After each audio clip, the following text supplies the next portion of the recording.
Latin 2, here it is, Review 11G, the Siege of Jerusalem. As you know, the Romans were polytheists, and they considered anybody who was a monotheist to be a dangerous atheist, and they were only off by one. So the Jews lived in Judea, amongst other places, and the Romans had conquered those areas and saw the Jews as a very dangerous group because they refused to acknowledge the Roman gods, which will screw it up for everyone. It's kind of like, not wearing a mask or keeping social distance during a plague. So it just makes it take longer for everyone. So they eventually massacred them several times, burned down most of their temples, but then they got them to agree later on that, look, if you say a prayer for our emperor in the name of your God, that's just as good. And it was kind of nobody wanted to go back and fight again, and there was a compromise that was struck. But that was far long after this, so I don't know that you could have had that same kind of compromise were it not for years and years of slaughter of a people first. This is a story from page 252. Frankly, I don't like it as much as I like the others because it's not mythology, it's history. Mythology is just more fun to translate in some ways. But here's the history of something that actually happened. And so here we go. So Appius Julius Giora sends fondest greetings to his grandson. Hello, Simon. How happy I received your letter. I rejoice because you are well. I hope even, I hope even that your father and your mother and your sisters and all the people who live with you in Caesarea are well.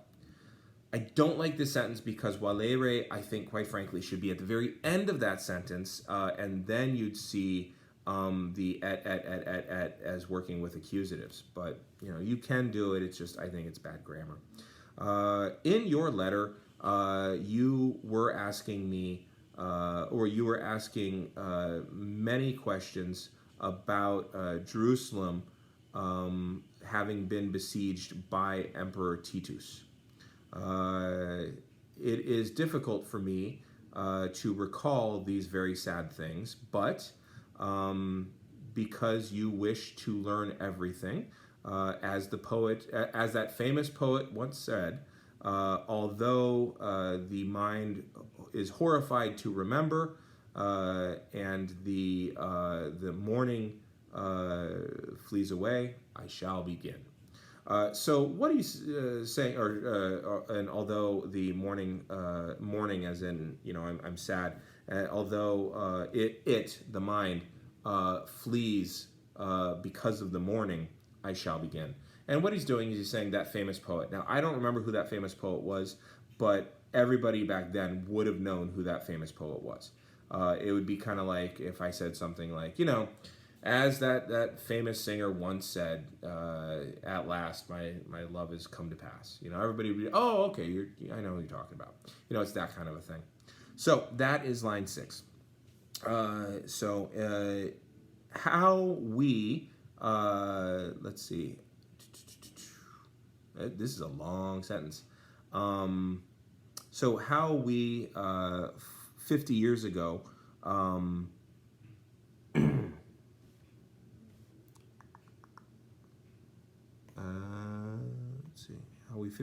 we Jews 50 years ago, with a rebellion against the Romans having been made, how we expulerimus, right? So this is an indirect question because jam bene skis. So in many ways, what you could do, again, somebody wrote all over this book, jam bene skis. You already know well, and then introduce the whole thing, because now you see that it's an indirect question. You already know well how we Jews 50 years ago, once a rebellion had been made against the Romans,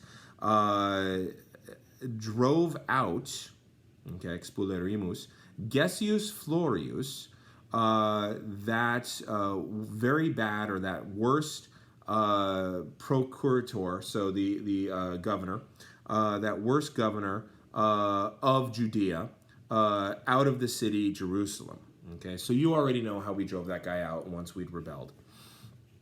I myself by chance, had arrived a little before in Jerusalem. Now, Hierosolyma is a plural. Okay, this is a word that is a plural noun. So Jerusalem, the Romans didn't have the letter J, so they just Romanized it. Okay. Let's see, I was wanting to make a sacrifice or perform my religious rites during the festival days, during the most sacred festival days. So he showed up on essentially probably Passover or something to that effect. Since we were knowing, with Gessius having been expelled, that the Romans would return, we were preparing to defend the city. Okay, and I'm going to stop there because the next half I can just do in the next video. Okay, so we are on line 12. We're at the third paragraph. Starts with urbs, and you will see the rest of the story. And don't forget, it goes all the way to the next page, 253. Okay, I will catch you on the next recording. All right, I'm going to hit the button.